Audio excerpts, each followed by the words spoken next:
अस्सलाम वालेकुम स्टूडेंट्स। आज का जो लेक्चर है वो नॉन वर्बल इंटेलिजेंस टेस्ट के ऊपर है। काफ़ी स्टूडेंट्स ने मुझे रिक्वेस्ट की थी कि मैम आप हमें नॉन वर्बल इंटेलिजेंस टेस्ट जो है उसके बारे में आप हमें बताएं, क्योंकि वर्बल के बारे में आप काफ़ी वीडियोस बना चुकी हैं, तो नॉन वर्बल के बारे में भी आप हमें वीडियो बना के दिखाएं।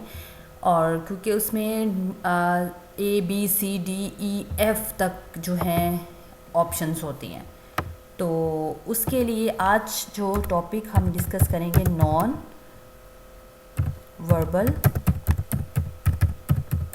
Intelligence test. ठीक है, इसमें ये क्वेश्चन जो हैं वो कितने होते हैं, सबसे पहले इसको डिस्कस कर लेते हैं। Question total number of questions जो हैं वो I think total number of question 63 होते हैं। ठीक है, और हमारे पास सेम 30 मिनट्स होते हैं। 30 मिनट्स में हमने वो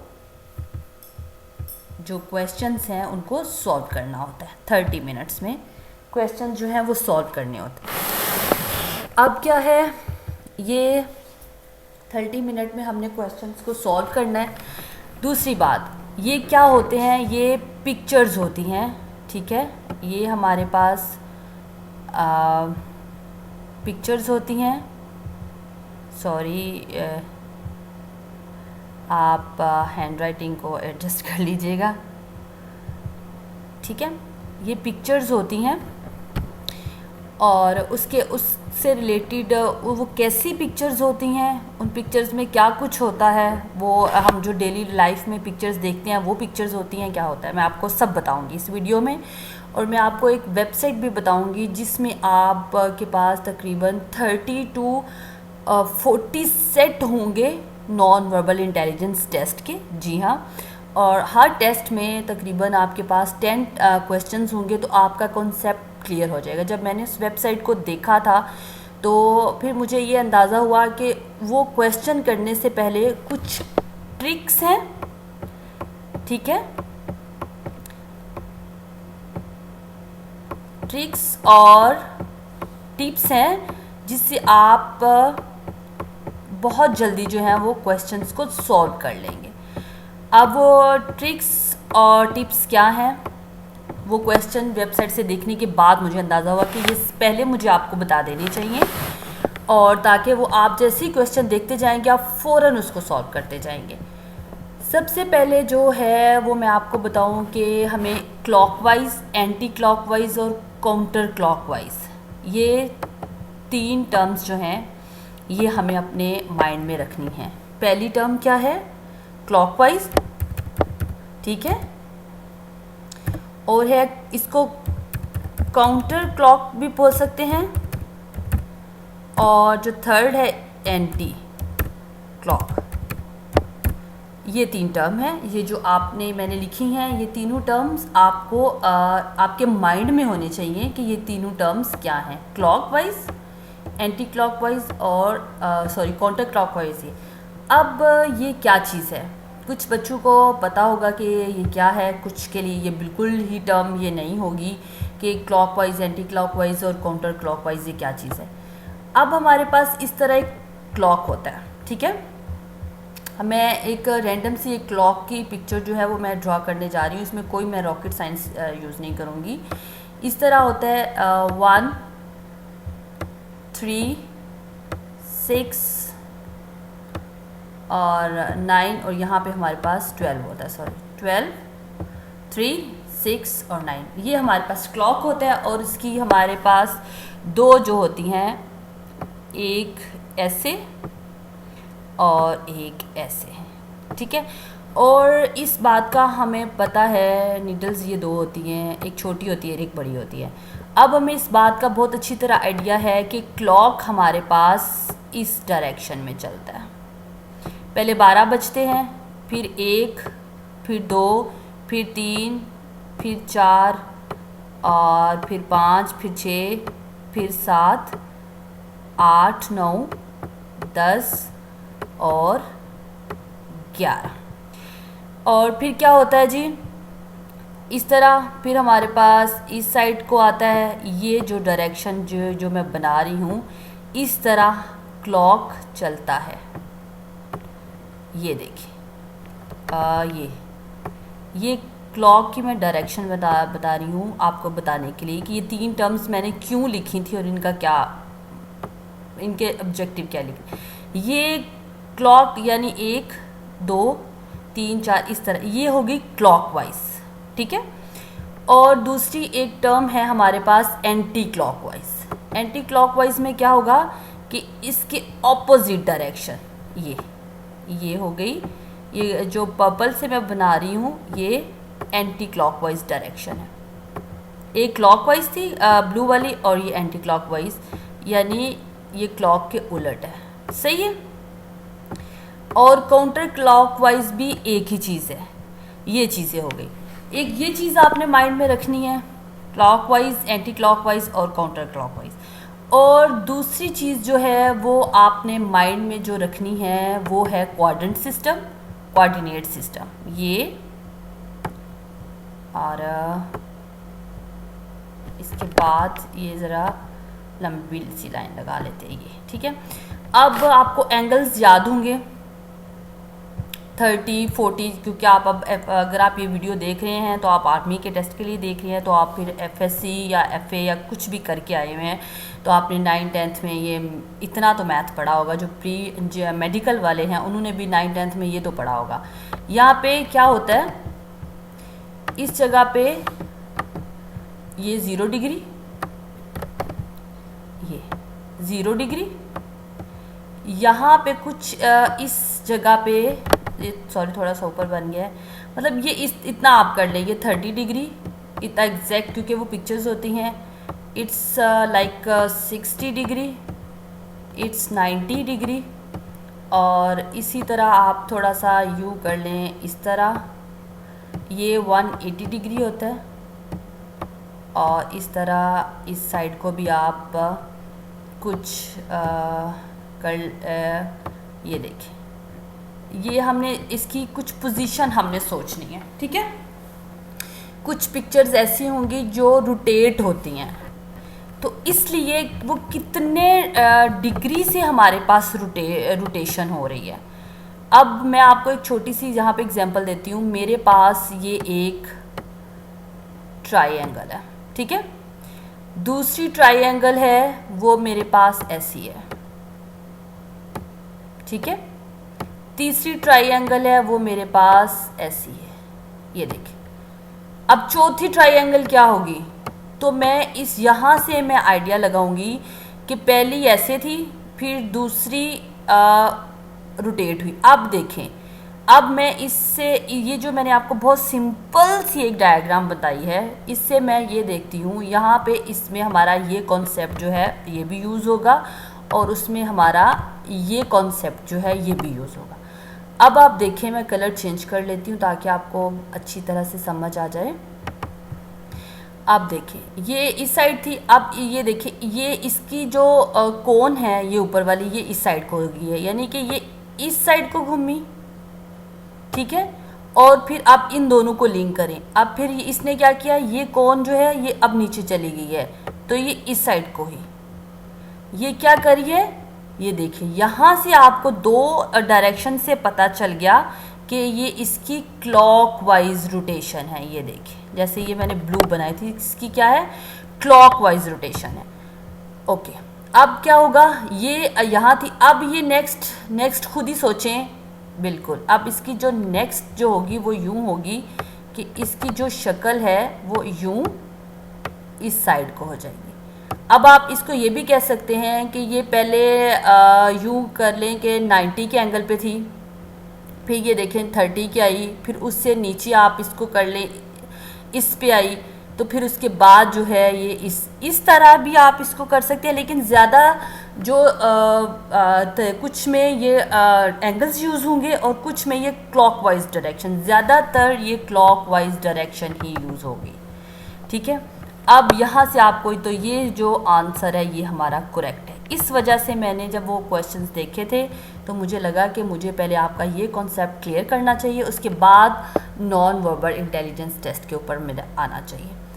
अब मैं आपको कुछ एग्जांपल्स बता देती हूँ। ये देखिए, ये मेरे पास एक सिंपल सा टेस्ट है। अब यहाँ पे पहले मैं ये क्वेश्चन नंबर 4 पे आती हूँ। अब आप देखें, सेम एज इट इज़ ये एक ट्राइंगल है हमारे पास, ठीक है। अब इसकी डायरेक्शन ये यहाँ थी, फिर ये देखिए अब इसको ये क्लॉकवाइज घूम रही है, ये फिर इधर से ही आई, जो मैंने आपको सेम ये चीज़ बताई है ये थी, फिर ये यहाँ से आई, इधर से यहाँ आई। ये देखिए यही चीज़ आपने यहाँ पे अप्लाई करनी है। फिर इधर आई, यहाँ आई, फिर ये इधर आई। अब यहाँ से आप ये क्लॉकवाइज ही अब इसको रोटेट करें तो क्लॉकवाइज में ना ये ऑप्शन आ चुकी है, ये भी नहीं आ सकती, ये भी नहीं आ सकती, क्योंकि ये क्लॉकवाइज है तो ये बी आएगी, ठीक है। तो बी पे मैं टिक करती हूँ और ये ऑप्शन बी जो है ये मेरा आंसर करेक्ट होगा। आई थिंक अभी ये ऑप्शन में कोई मसला आ रहा है, लेकिन जैसे ही होता है मैं आपको दिखा देती हूँ। अच्छा, उसके बाद हमारे पास एक कुछ इस तरह की एक कोई पिक्चर होगी, इस तरह की कोई वो ये चेक शेड हो सकता है या कुछ ऐसा, और उसमें से ये कुछ पीसीज होते हैं जो मिस होते हैं, ठीक है। अब इन मिस पीसीज को आपने हमेशा जो है वो इस चीज़ से, ये जो चीज़ है यहाँ से आपने नोट करना है। मैं ऐसा करती हूँ, मैं आपको इसको डिटेल में आपको यहाँ पे मैं बता देती हूँ। ये देखें, ये मैं अपने इसको पेंट में ले आई हूँ ताकि इसको आपको मैं मज़ीद डिटेल में बता सकूँ। ये देखें, वहाँ पे आप इतना जूम नहीं कर सकते, लेकिन मैं आपको, क्योंकि मैंने आपको स्टार्टिंग से एक बात समझा रही हूँ इसलिए ये ज़रूरी है। ये देखें, अब यहाँ पे अगर गौर से देखा जाए तो ये ग्रे है और ये ब्लैक है, पहले ग्रे और ब्लैक, और ये इसको कुछ यहाँ से आप इसको यहाँ से भी देख सकते हैं। ये ग्रे लाइन है और यहाँ पे ये ब्लैक जो है ये लंबी है, ये यहाँ पे ग्रे स्ट्रेट लाइन है। अब इतना ही काफ़ी है हमारे लिए। अब यहाँ पे उसके ऊपर जो है इस साइड पे हमारे पास क्या होना चाहिए, इस साइड पे अब ये होना चाहिए, अब यहाँ पे ब्लैक लाइंस होनी चाहिए, और यहाँ पे क्या होना चाहिए, यहाँ पे ऊपर ग्रे लाइन होनी चाहिए, जैसे ये तभी कंप्लीट होगा। अब इस चीज़ को यहाँ से हम देख लेते तो ये देखते ही पता चल जाएगा कि ऑप्शन बी जो है वो करेक्ट आंसर है, ठीक है। अब यहाँ पे बी को क्लिक करते हैं तो ये देखें क्लिक हो गया, ये ऑप्शन बी करेक्ट आंसर था। और यहाँ पे हमारा आंसर क्या था, ये ऑप्शन ही नहीं आ रही इसकी, ये हो गया। अब इस तरह इसके बाद एक ये सेकंड जो है select the appropriate choice to complete the sequence. अब ये देखें, इसकी जो रोटेशन है ये ट्रिक्स के साथ ही सॉल्व होते हैं क्वेश्चन। आप कोई भी ट्रिक जब आप मल्टीपल क्वेश्चन करेंगे तो आपको ट्रिक्स खुद ही माइंड में आती जाएंगी। अब आप ये देखिए, ये 2 पॉइंट्स, एक रेड है और एक ग्रीन है। अब आप इनकी रोटेशन को अपने माइंड में आप रखें। आप अगर देखें ये रेड है, यहाँ पे ग्रीन डॉट नीचे आ गया है, रेड वहीं है, सही है। अब उसके बाद फिर क्या हुआ है कि थर्ड में क्या हुआ है कि रेड डॉट वहाँ है और ग्रीन नीचे आ गया। यहाँ पे रेड डॉट ग्रीन डॉट वहीं पे है और रेड डॉट ने आगे किया है। अब क्या है कि यहाँ पे फिर अब ग्रीन डॉट ने मूव किया है और रेड वहीं है। अब ये जैसे पीछे से सीक्वेंस चलता हुआ आ रहा है, आप उस सीक्वेंस को देखें, अब किसके मूव होने की बारी है। देखिए फिर मैं तो आपको दोबारा से ये बात बताती हूँ कि यहाँ पे रेड डॉट वहीं था और ग्रीन डॉट एक पॉइंट नीचे आया, नीचे में फिर ग्रीन ने वहीं रहना है और रेड ने एक पॉइंट नीचे आगे आना है। अब फिर उसमें क्या है, क्योंकि रेड अब आगे आ गया है तो अब फिर किसके मूव होने की बारी है, अब ग्रीन के मूव होने की बारी है। वो इस साइड पे चला गया, अब रेड वहीं है। अब किसने मूव होना है, अब ग्रीन वहीं रहेगा और रेड नीचे आएगा, यानी कि रेड जो है ये क्लॉकवाइज डायरेक्शन में मूव कर रहा है। यानी देखें पहले ये यहाँ था फिर ये यहाँ है, फिर अब ये नीचे, यानी कि ये क्लॉकवाइज घूम रहा है, और ये जो ग्रीन डॉट है ये भी क्लॉकवाइज। तो इसके बाद ये जो डी ऑप्शन है ये हमारा करेक्ट आंसर आएगा। और नेक्स्ट एक और क्वेश्चन कर लेते हैं। ये अब इसमें देखें, अब कुछ इस तरह के भी क्वेश्चंस होते हैं कि हमने इनमें से देखना होता है कि इसका आंसर या इसकी जो नंबर ऑफ कोन्स हैं ये कितनी हैं। यहाँ पे कितना 1 2 3 4 1 2 3 4 5 6 1 2 3 4। अब इनमें जो है वो आपको कौन सा ऐसा स्ट्रेंज सा लग रहा है, ठीक है। The select the pair of figure which is not like the others और लीस्ट लाइक द अदर्स। अब हमें अकॉर्डिंग टू मी जो मुझे इनमें से सबसे लग रहा है, ये देखें। अब यहाँ पे ये तो सारे एक जैसे ही लग रहे हैं, चले ए बी सी डी और ए। देखिए अब ए को मैंने क्लिक किया, क्यों, किस वजह से, आप इसकी शक्ल देखें। ये अगर मैं 4 को भी बनाना चाहूँ, इसकी जो है इसकी सबसे डिफरेंट है। ये देखिए ये आपस में स्टार्स लग रहे हैं, लेकिन ये इसकी ये स्टार टाइप नहीं लग रहा, इसलिए मैंने इसको अपने कुछ माइंड से मुझे लगा कि इसकी शक्ल देखने में डिफरेंट है, तो ये इन जैसा नहीं लग सकता, या ये गलत है, ठीक है। अब मैं अब आपको बताऊं कि कौन सी वेबसाइट है जहां से मैंने आपको बताना चाहती हूं कि जहां पे मल्टीपल क्वेश्चंस हैं, ठीक है। अब ये नॉन वर्बल यहीं से मैंने एक पिक किया था। अब जैसे ये कोई और कर लेते हैं, अब इसको देखते हैं। देखें मल्टीपल यहाँ पे ऑप्शंस हैं, आप इनको जो है वो ट्राई करें। ये देखें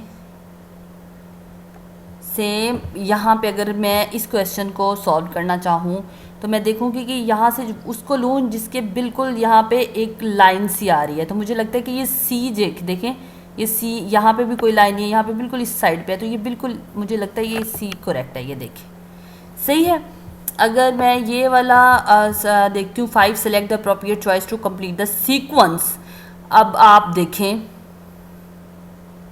ये, अब अगर मैं इसको कहूँ तो ये मैं कहूँगी कि काउंटर क्लॉकवाइज या एंटी क्लॉकवाइज घूम रहा है। ये यहाँ था, फिर ये यहाँ हुआ, फिर ये यहाँ हुआ। अब मुझे लगता है कि ये इसका जो आंसर है वो बी होना चाहिए। ये देखें बी, ठीक है, क्योंकि ये पहले यहाँ था। ये देखिए ना, आप हाथ से भी इसको काउंटर क्लॉकवाइज घुमा सकते हैं। ये अगर क्लॉकवाइज होता तो इसकी डायरेक्शन ऐसे होती, यानी ऐसे। अब ये एंटी क्लॉकवाइज या काउंटर क्लॉकवाइज है तो ये इस साइड से आ रहा है, ठीक, देखा पहले ये आया, इसकी कोन यहाँ थी, फिर इसकी कोन यहाँ आई, और अब जो है ये इसकी कोन इस साइड पे आएगी क्योंकि ये काउंटर क्लॉकवाइज घूम रहा है। वही आप और जो सेट हैं, मल्टीपल सेट्स जो हैं आप ट्राई कर सकते हो। यहाँ पे 1 2 3 4 5 6 7 8 13 14, यानी आपके पास यहाँ पे 23 टेस्ट हैं जिसमें हर एक में 10 क्वेश्चंस हैं, ठीक है। और ये हो गया नॉन वर्बल का। अब ये वेबसाइट कौन सी है? ये हमारे पास वेबसाइट है PARK1.pk। यहाँ पे आपको मिल जाएगा ये नॉन वर्बल इंटेलिजेंस टेस्ट मिल जाएंगे, जिससे आप अपनी प्रैक्टिस कर सकते हो क्वेश्चंस की। और अगर आपके पास इनकी प्रैक्टिस हो जाती है तो इट्स इनफ, ये बहुत हैं आपके लिए। आप 63 क्वेश्चंस आसानी से कर लोगे। और जो मैंने आपको कॉन्सेप्ट बताया था, ठीक है, अगर आप वो कॉन्सेप्ट माइंड में रखो, इसी को लेके जैसे मैंने आपके सामने कुछ क्वेश्चन सॉल्व किए थे। अब ये जो मैंने क्लॉकवाइज वाला और एक ये कि कितने कितने परसेंट से वो घूम रहे हैं, आपने इन दोनों चीज़ों को अपने माइंड में रखना है, तो आपके ये सारे क्वेश्चन जो हैं वो सॉल्व हो जाएंगे। प्लीज़ आप इसको ज़रूर ट्राई कीजिएगा और उसके बाद मुझे ज़रूर बताइएगा कि आपने ये कहाँ तक और आपकी ये कोशिश कहाँ तक, मेरी कोशिश कामयाब हुई आपको बताने में। और जो आगे नेक्स्ट वीडियो है वो भी नॉन वर्बल इंटेलिजेंस टेस्ट से ही रिलेटेड है। अपना बहुत सा ख्याल रखिएगा। अल्लाह हाफिज़।